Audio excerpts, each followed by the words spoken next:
안녕하세요. 오늘 제가 소개할 책은 Scott Fitzgerald의 Great Gatsby입니다. 워낙 유명한 명작이라 많은 분들이 아시겠지만 Great Gatsby는 미국 1920년대 시기를 배경으로 둔 이야기고요. 아름다운 문체와 또 즐거운 이야기가 가득한 역사적인 작품으로 알고 있습니다. In my younger and more vulnerable years, my father gave me some advice that I've been turning over in my mind ever since. Whenever you feel like criticizing anyone, he told me, just remember that all the people in this world haven't had the advantages that you've had.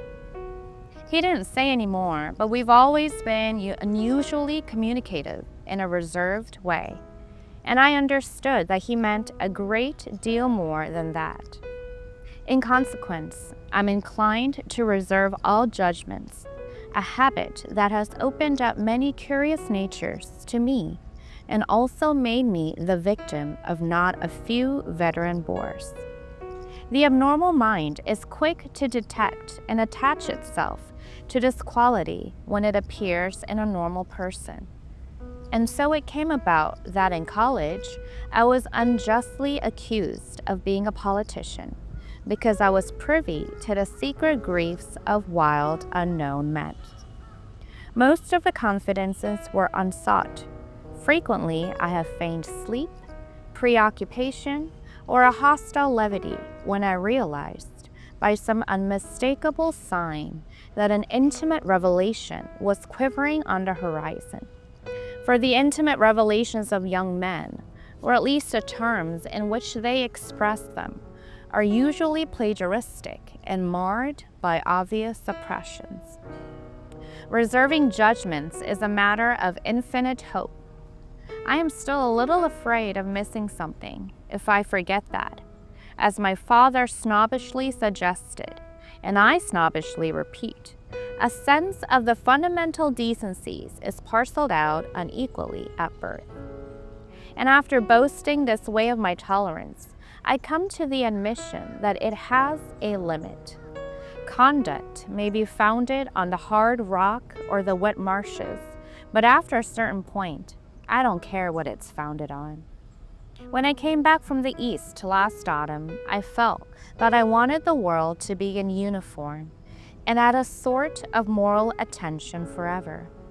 I wanted no more riotous excursions with privileged glimpses into the human heart. Only Gatsby, the man who gives his name to this book, was exempt from my reaction. Gatsby, who represented everything for which I have an unaffected scorn. If personality is an unbroken series of successful gestures, then there was something gorgeous about him, some heightened sensitivity to the promises of life, as if he were related to one of those intricate machines that register earthquakes 10,000 miles away. This responsiveness had nothing to do with that flabby impressionability, which is dignified under the name of the creative temperament. It was an extraordinary gift for hope, a romantic readiness such as I have never found in any other person, and which it is not likely I shall ever find again. No, Gatsby turned out all right at the end.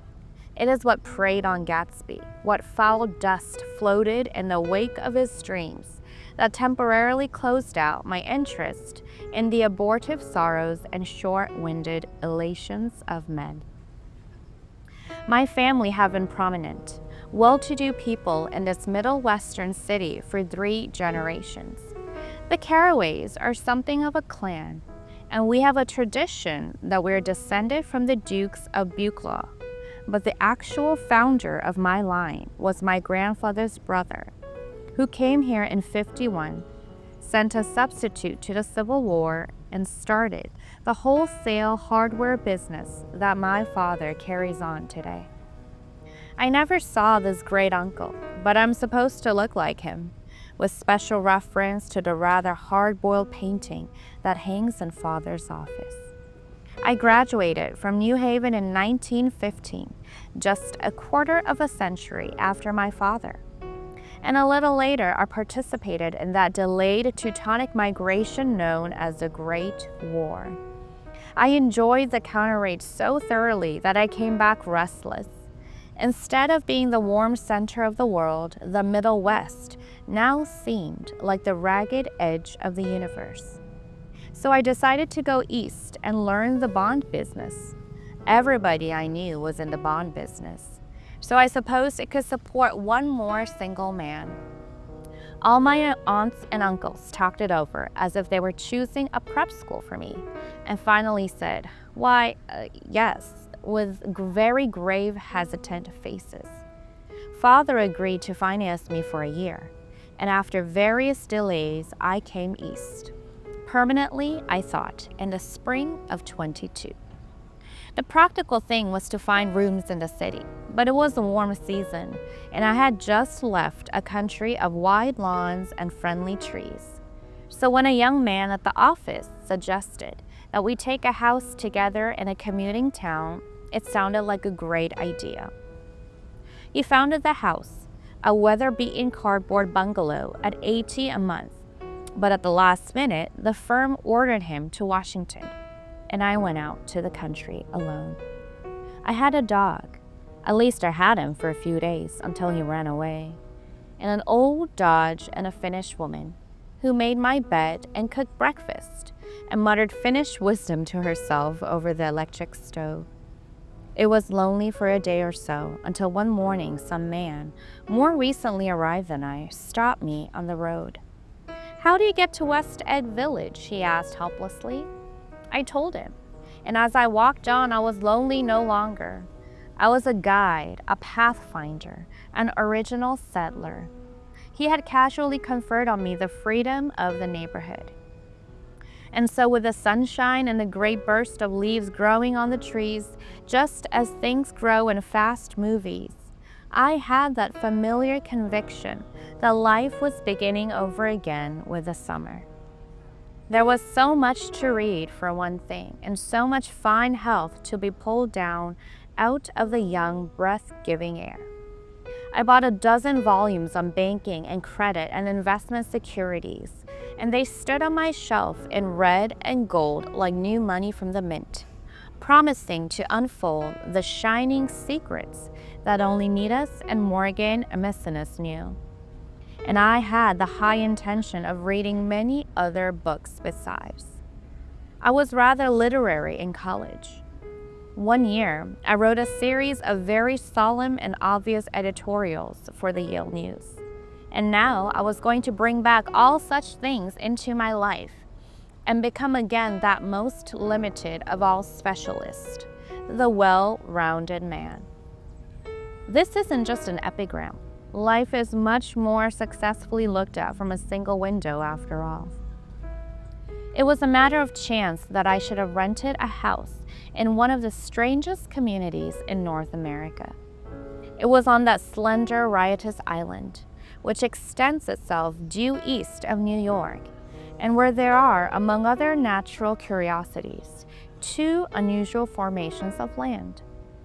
20 miles from the city, a pair of enormous eggs, identical in contour and separated only by a courtesy bay, jut out into the most domesticated body of salt water in the Western Hemisphere, the great wet barnyard of Long Island Sound. They are not perfect ovals, like the egg in the Columbus story. They are both crushed flat at the contact end, but their physical resemblance must be a source of perpetual wonder to the gulls that fly overhead. To the wingless, a more interesting phenomenon is their dissimilarity in every particular except shape and size. I lived at West Egg, the less fashionable of the two, though this is a most superficial tad to express the bizarre, and not a little sinister contrast between them. My house was at the very tip of the egg, only 50 yards from the Sound, and squeezed between two huge places that rented for $12,000 or $15,000 a season. The one on my right was a colossal affair by any standard. It was a factual imitation of some Hotel de Ville in Normandy, with a tower on one side, spanking new under a thin beard of raw ivy, and a marble swimming pool. and more than 40 acres of lawn and garden. It was Gatsby's mansion. Or rather, as I didn't know Mr. Gatsby, it was a mansion inhabited by a gentleman of that name. My own house was an eyesore, but it was a small eyesore, and it had been overlooked. So I had a view of the water, a partial view of my neighbor's lawn, and the consoling proximity of millionaires, all for $80 a month. Across the courtesy bay, the white palaces of fashionable East Egg glittered along the water, and the history of the summer really begins on that evening. I drove over there to have dinner with Tom Buchanan. Daisy was my second cousin once removed, and I had known Tom in college. And just after the war, I spent 2 days with them in Chicago. Her husband, among various physical accomplishments, had been one of the most powerful ends that ever played football at New Haven, a national figure in a way. One of those men who reached such an acute, limited excellence at 21 that everything afterwards savors of anticlimax. His family were enormously wealthy. Even in college, his freedom with money was a matter for reproach. But now he had left Chicago and come east in a fashion that rather took your breath away. For instance, he had brought down a string of polo ponies from Lake Forest. It was hard to realize that a man in my own generation was wealthy enough to do that. Why they came east? I don't know. They had spent a year in France for no particular reason, and then drifted here and there unrestfully, wherever people played polo and were rich together. This was a permanent move, said Daisy over the telephone, but I didn't believe it. I had no sight into Daisy's heart, but I felt that Tom would drift on forever seeking, a little wistfully, for the dramatic turbulence of some irrecoverable football game. And so it happened that on a warm, windy evening, I drove over to East Egg to see 2 old friends whom I scarcely knew at all. Their house was even more elaborate than I expected. A cheerful red and white Georgian colonial mansion overlooking the bay. The lawn started at the beach and ran toward a front door for a quarter of a mile, jumping over sundials and brick walls and burning gardens. Finally, when it reached at the house, drifting up the side in bright vines, as though from the momentum of its run. The front was broken by a line of French windows, glowing now with reflected gold and white open to the warm, windy afternoon. And Tom Buchanan, in riding clothes, was standing with his legs apart on the front porch. He had changed since his New Haven years. Now he was a sturdy, straw-haired man of 30, with a rather hard mouth and a supercilious manner. 2 shiny, arrogant eyes had established dominance over his face and gave him the appearance of always leaning aggressively forward. Not even the effeminate swink of his riding clothes could hide the enormous power of that body. He seemed to fill those glistening boots until he strained the top lacing, and he could see a great pack of muscle shifting when his shoulder moved under his thin coat. It was a body capable of enormous leverage, a cruel body. His speaking voice, a gruff, husky tenor, added to the impression of fractiousness he conveyed. There was a touch of paternal contempt in it, even towards people he liked, and there were men at New Haven who had hated his guts.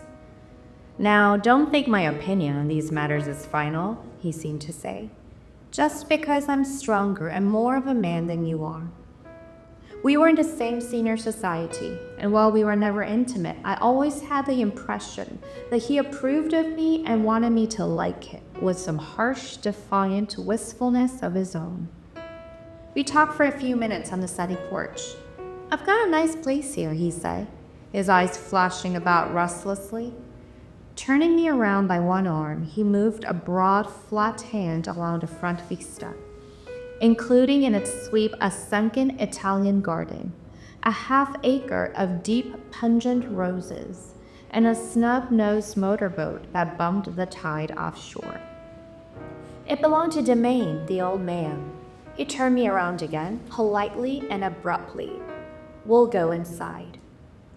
We walked through a high hallway into a bright, rosy-colored space, fragilely bound into the house by French windows at either end. The windows were ajar and gleaming white against the fresh grass outside that seemed to grow a little way into the house. A breeze blew through the room, blew curtains in at one end and out the other like pale flags, twisting them up toward the frosted wedding cake of the ceiling, and then rippled over the wine-colored rug, making a shadow on it as wind does on the sea. The only completely stationary object in the room was an enormous couch, on which two young women were buoyed up as though upon an anchored balloon. They were both in white, and their dresses were rippling and fluttering as if they had just been blown back in after a short flight around the house. I must have stood for a few moments listening to the whip, a snap of the curtains, and the groan of a picture on the wall. Then there was a boom as Tom shut the rear windows and the hot wind died out above the room. And the curtains and the rugs and the two young women ballooned slowly to the floor. 오늘은 제가 Great Gatsby 읽어드렸고요. 다음에는 또 다른 작품, 또 다른 책으로 만나 뵙겠습니다.